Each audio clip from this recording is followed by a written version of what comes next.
जय संतोषी माता की। स्वागत है आप सभी का हमारे चैनल पर। आज के इस वीडियो में आप सुनेंगे शुक्रवार के दिन सुनी जाने वाली संतोषी माता की कथा। तो अगर आप व्रत करते हैं तो अत्यंत श्रेष्ठ है, लेकिन अगर किसी वजह से व्रत नहीं भी कर सकते तो भी कथा अवश्य सुननी चाहिए। कथा सुनने मात्र से ही माँ संतोषी की कृपा प्राप्त होती है और जीवन के कष्ट दूर होकर सभी प्रकार की मनोकामनाएं पूर्ण होती हैं। तो आइए आज आपको सुनाते हैं संतोषी माता के व्रत की कथा। एक बुढ़िया थी और उसके 7 पुत्र थे। 6 कमाने वाले थे, एक निकम्मा था। बुढ़िया माँ 6 पुत्रों की रसोई बनाती, भोजन कराती और पीछे से जो कुछ बचता तो 7वें को देती थी। परंतु वह बड़ा भोला भाला था, मन में कुछ भी विचार नहीं करता था। एक दिन अपनी बहू से बोला कि देखो, मेरी माता मुझ पर कितना प्यार करती है। वह बोली, क्यों नहीं, सबका झूठा बचा हुआ तुमको खिलाती है। तो वह बोला, ऐसा नहीं हो सकता, मैं जब तक अपनी आंखों से नहीं देखूंगा तब तक नहीं मान सकता। तो बहू ने हंसकर कहा, ठीक है, देख लोगे तब तो मान जाओगे। कुछ दिन बाद बहुत बड़ा त्योहार आया। घर में 7 प्रकार के भोजन और चूरमा के लड्डू बने। वह जांचने के लिए सिर दर्द का बहाना बनाकर पतला सा कपड़ा सिर पर ओढ़कर रसोई घर में सो गया और कपड़े में से सब देखता रहा। 6 भाई भोजन करने आए। उसने देखा माँ ने उनके लिए सुंदर सुंदर आसन बिछाए हैं, 7 प्रकार की रसोई परोसी और आग्रह करके उन्हें जिमाती रही और वह कपड़े में से सब देखता रहा। 6 भाई भोजन करके उठे तो माता ने उनकी जूठी थालियों में से लड्डुओं के टुकड़ों को उठाया और एक लड्डू बनाया। जूठन साफ कर बुढ़िया माँ ने बुलाया, उठो बेटा, 6 भाई भोजन कर गए, अब तू ही बाकी है, उठ भोजन कर ले। तो वह कहने लगा, माँ मुझे भोजन नहीं करना, मैं परदेश जा रहा हूँ। तो माँ कहने लगी, कल जाता हो सो आज ही चला जा। वह बोला, हाँ हाँ, मैं आज ही जा रहा हूँ। यह कहकर वह घर से निकल गया। चलते समय बहू की याद आई। वह गौशाला में उपले थाप रही थी, तो वहीं जाकर उससे बोला, हम जावे परदेश को आवेंगे कुछ काल, तुम रहियो संतोष से धर्म आपनो पाल। तो वह बोली, जाओ पिया आनंद से, हमरो सोच हटाए, राम भरोसे हम रहें, ईश्वर तुम्हें सहाय। देव निशानी आपनी देख धरू में धीर, सुध हमरी न बिसारियो रखियो मन गंभीर। तो वह बोला, मेरे पास कुछ नहीं है, ये अंगूठी है सो ले लो और अपनी कुछ निशानी मुझे दो। तो वह बोली, मेरे पास क्या है, यह गोबर से भरा हाथ है। ये कहकर उसकी पीठ पर गोबर के हाथ की थाप मार दी। अब बुढ़िया का बेटा चल दिया। चलते चलते दूर देश में पहुंचा। वहां पर एक साहूकार की दुकान थी। वहां जाकर कहने लगा, भाई मुझे नौकरी पर रख लो। तो साहूकार को जरूरत थी, तो वह बोला, ठीक है, रह जा। लड़के ने पूछा, तनख्वाह क्या दोगे? तो साहूकार ने कहा, काम देखकर दाम मिलेंगे। अब उसको साहूकार की नौकरी मिल गई। वह सवेरे 7 बजे से रात तक नौकरी करने लगा। कुछ दिनों में दुकान का सारा लेन देन, हिसाब किताब, ग्राहकों को माल बेचना, सारा काम करने लगा। साहूकार के 7-8 नौकर थे। वे सब सोचने लगे कि यह तो बहुत होशियार बन गया है। सेठ ने भी काम देखा और 3 महीने में उसे आधे मुनाफे का साझेदार बना लिया। वह 12 वर्ष में ही नामी सेठ बन गया और मालिक सारा कारोबार उस पर छोड़कर बाहर चला गया। अब बहू पर क्या बीती सो सुनो। सास ससुर उसे दुख देने लगे। सारी गृहस्थी का काम करा के उसे लकड़ी लेने जंगल में भेजते। इस बीच घर की रोटियों के आटे से जो भूसी निकलती उसकी रोटी बनाकर रखती जाती और फूटे नारियल के खोपरे में पानी। इस तरह उसके दिन बीत रहे थे। एक दिन वह लकड़ी लेने जा रही थी कि रास्ते में बहुत सी स्त्रियां संतोषी माता का व्रत करती दिखाई दी। वह वहां पर खड़ी होकर कथा सुनकर बोली, बहनों, ये तुम किस देवता का व्रत कर रही हो और इसके करने से क्या फल मिलता है? इस व्रत के करने की क्या विधि है? यदि तुम अपने इस व्रत का विधान मुझे समझाकर कहोगी तो मैं तुम्हारा बहुत एहसान मानूंगी। तब उनमें से एक स्त्री बोली, सुनो, ये संतोषी माता का व्रत है। इसके करने से निर्धनता, दरिद्रता का नाश होता है और लक्ष्मी आती है। मन की चिंताएं दूर होती हैं। घर में सुख होने से मन को प्रसन्नता और शांति मिलती है। निपुत्री को पुत्र मिलता है। प्रियतम बाहर गया हो तो जल्दी आ जाता है। कुंवारी कन्या को मनपसंद वर मिलता है। राजद्वारी में बहुत दिनों से मुकदमा चलता हो तो खत्म हो जाता है। सब तरह सुख शांति हो, घर में धन जमा हो, पैसा जायदाद का लाभ हो, रोग दूर हो जाए और भी जो मनोकामना हो, सब इस संतोषी माता की कृपा से पूरी हो जाती हैं, इसमें संदेह नहीं है। वह पूछने लगी, ये व्रत कैसे किया जाता है ये भी बताओ तो बड़ी कृपा होगी। स्त्रियां कहने लगी, 1.25 रुपये का गुड़ चना लेना, इच्छा हो तो 5.25 रुपये का लेना या फिर 11.25 रुपये का, अपनी सहूलियत के अनुसार जितना हो सके सवाया लेना। 1.25 रुपये से 5.25 रुपये तथा इससे भी ज़्यादा शक्ति और भक्ति अनुसार सवाया लेना। हर शुक्रवार को निराहार रहकर कथा कहना या सुनना, इसके बीच क्रम टूटे नहीं। लगातार नियम पालन करना। सुनने वाला कोई ना मिले तो घी का दीपक जलाकर उसके आगे जल के पात्र को रखकर कथा कहना, परंतु नियम न टूटे। जब तक कार्य सिद्ध ना हो नियम पालन करना और कार्य सिद्ध हो जाने पर ही व्रत का उद्यापन करना। 3 महीने में माता पूरा फल प्रदान करती है। यदि किसी के खोटे ग्रह हों तो भी माता 1 वर्ष में अवश्य कार्य सिद्ध करती है। कार्य सिद्ध होने पर ही उद्यापन करना चाहिए, बीच में नहीं करना चाहिए। उद्यापन में 2.5 सेर आटे का खाजा, इसी नाप से खीर तथा चने का साग बनाना, 8 लड़कों को भोजन कराना, जहाँ तक मिले देवर जेठ भाई बंधु कुटुंब के लड़के लेना, ना मिले तो रिश्तेदारों और पड़ोसियों के लड़के बुलाना, उन्हें भोजन कराना, यथाशक्ति दक्षिणा देकर माता का नियम पूरा करना और उस दिन घर में कोई खटाई ना खाए, इस बात का ध्यान रखना। ये सुनकर बुढ़िया के लड़के की बहू चल दी। रास्ते में लकड़ी के बोझ को बेच दिया और उन पैसों से गुड़ चना लेकर माता के व्रत की तैयारी करके आगे चली और सामने मंदिर देखकर पूछने लगी, ये मंदिर किसका है? तो सब लोग कहने लगे, ये संतोषी माता का मंदिर है।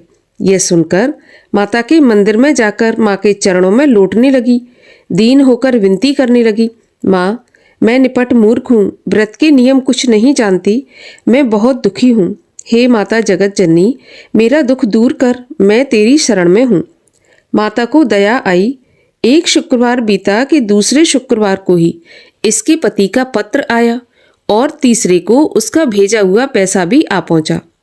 ये देखकर जेठानी मुंह सिकोड़ने लगी, इतने दिनों में इतना पैसा आया, इसमें क्या बड़ाई है। लड़के ताने देने लगे।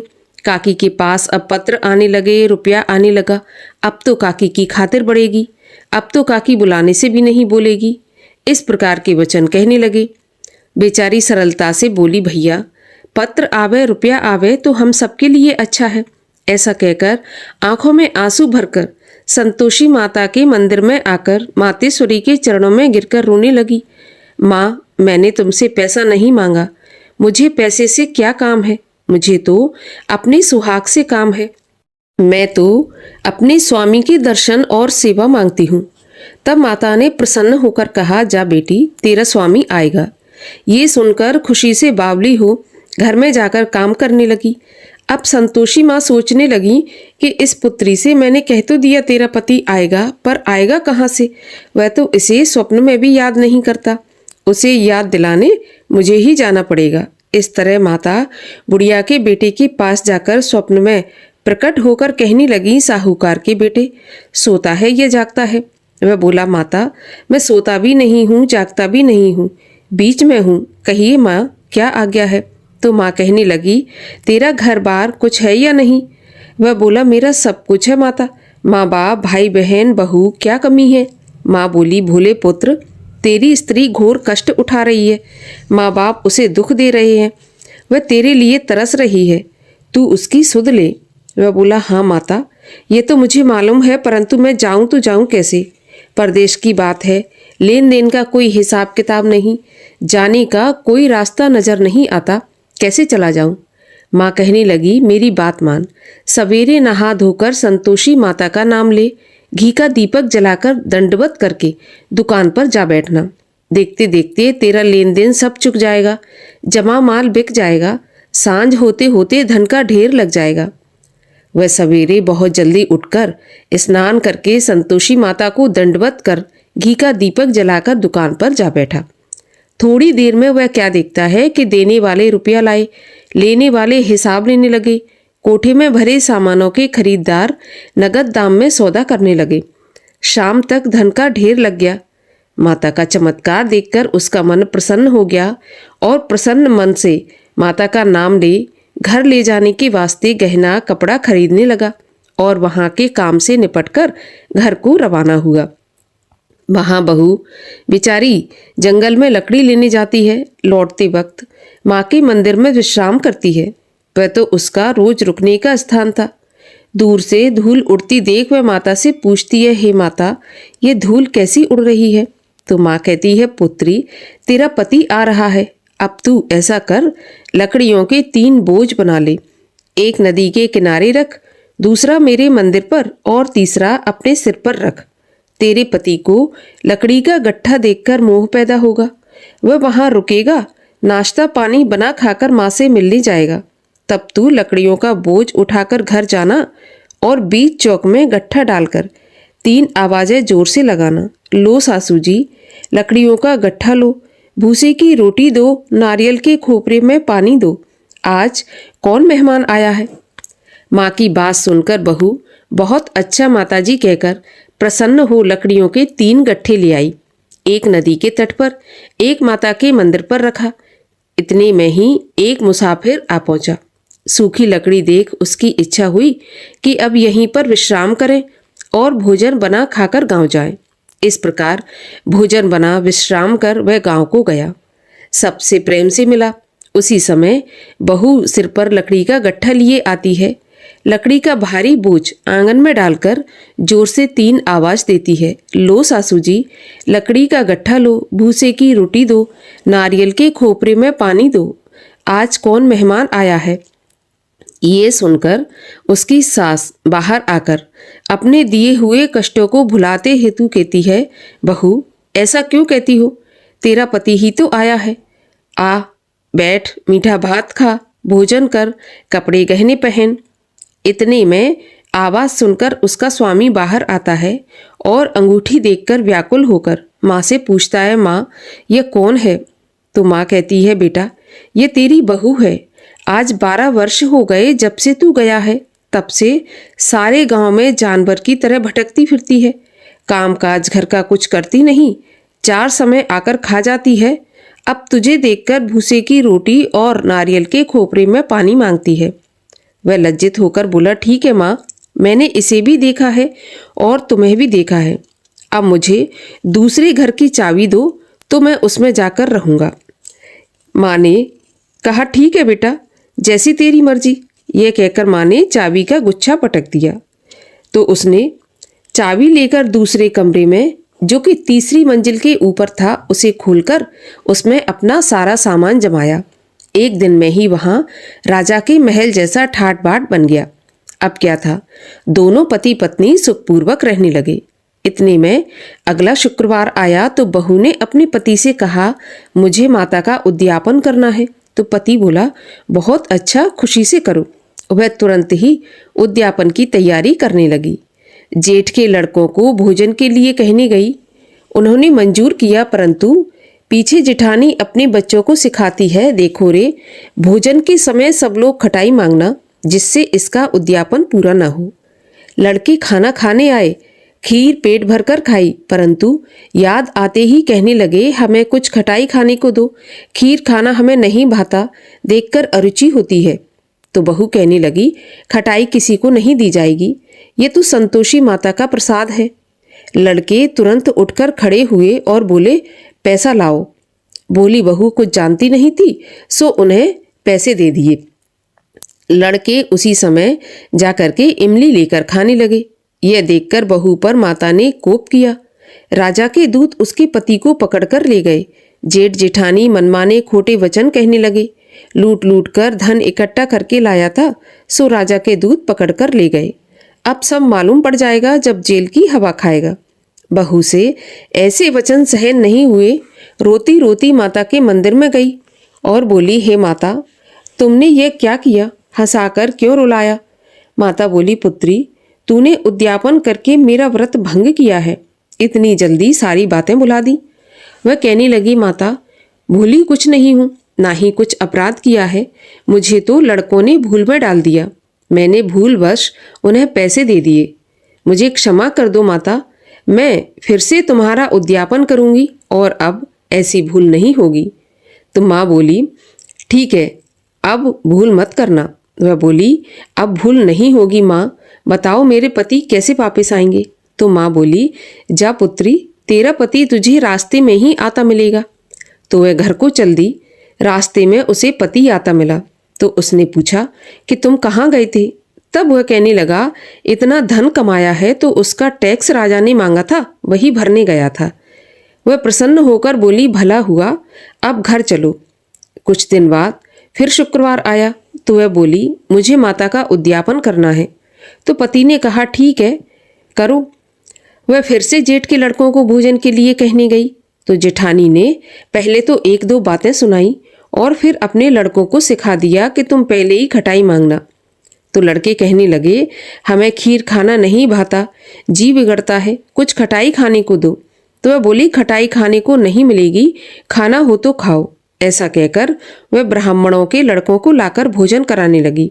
यथाशक्ति दक्षिणा की जगह एक एक फल उन्हें दिया। इससे संतोषी माता प्रसन्न हुई। माता की कृपा होते ही 9वें महीने उसको चंद्रमा के समान सुंदर पुत्र प्राप्त हुआ। अब वह पुत्र को लेकर प्रतिदिन माताजी के मंदिर में जाने लगी। एक दिन माँ ने सोचा कि यह रोज आती है, आज क्यों ना मैं ही इसके घर चलूं, इसका घर देखूं तो सही। ऐसा विचार कर माँ ने भयानक रूप बनाया। गुड़ और चने से सना मुख, ऊपर से सूंड के समान होंठ, उस पर मक्खियां भिनभिना रही थीं। दहलीज में पांव रखते ही उसकी सास चिल्लाई, देखो रे, कोई चुड़ैल आ रही है, लड़कों इसे भगाओ, नहीं तो ये सभी को खा जाएगी। लड़के डरने लगे और चिल्लाकर खिड़की बंद करने लगे। छोटी बहू रोशनदान में से देख रही थी। प्रसन्नता से पगली होकर चिल्लाने लगी, आज मेरी माता मेरे घर आई है। ऐसा कहकर बच्चे को दूध पिलाने से हटाती है। इतने में सास का क्रोध फूट पड़ा। बोली, देखो कैसी उतावली हुई जो बच्चे को पटक दिया। इतने में माँ के प्रताप से जहां देखो वहां लड़के ही लड़के नजर आने लगे। वह बोली, माँ जी, मैं जिनका व्रत करती हूँ ये वही संतोषी माता है। इतना कहकर झट से सारे घर के किवाड़ खोल दिए। सबने माता के चरण पकड़ लिए और विनती करके कहने लगे, माता, हम मूर्ख हैं, हम अज्ञानी हैं, पापी हैं। आपके व्रत की विधि हम नहीं जानते। आपका व्रत भंग करके हमने बहुत बड़ा अपराध किया है। हे माता, आप हमारा अपराध क्षमा करो। इस प्रकार माता प्रसन्न हुई। माता ने बहू को वरदान दिया और सबको क्षमा किया। हे माता, आपने जैसा बहू को फल दिया वैसा सबको दें। जो इस कथा को पढ़े या सुने उसका मनोरथ पूर्ण हो। बोलो संतोषी माता की जय। संतोषी माता की आरती। जय संतोषी माता मैया, जय संतोषी माता, अपने सेवक जन की सुख संपत्ति दाता। जय संतोषी माता, सुंदर चीर सुनहरी, माँ धारण की नो, हीरा पन्ना दम के तन श्रृंगार लीनो। जय संतोषी माता, गेरू लाल छटा छवि, बदन कमल सोहे, मंद हसत करुणामयी, त्रिभुवन मन मोहे।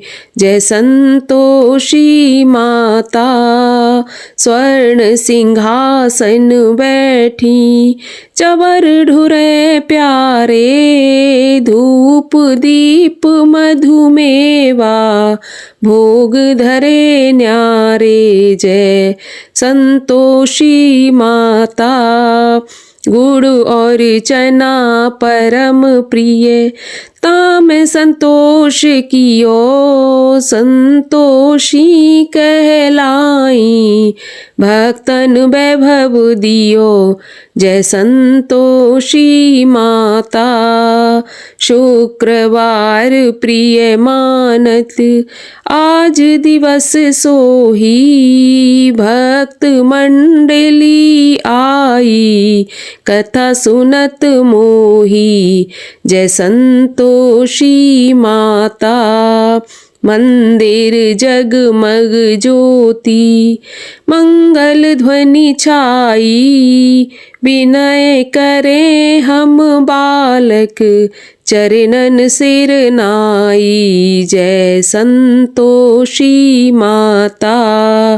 भक्ति भावमय पूजा अंगीकृत की जय, जो मन बसे हमारे इच्छित फल दीजै। जय संतोषी माता।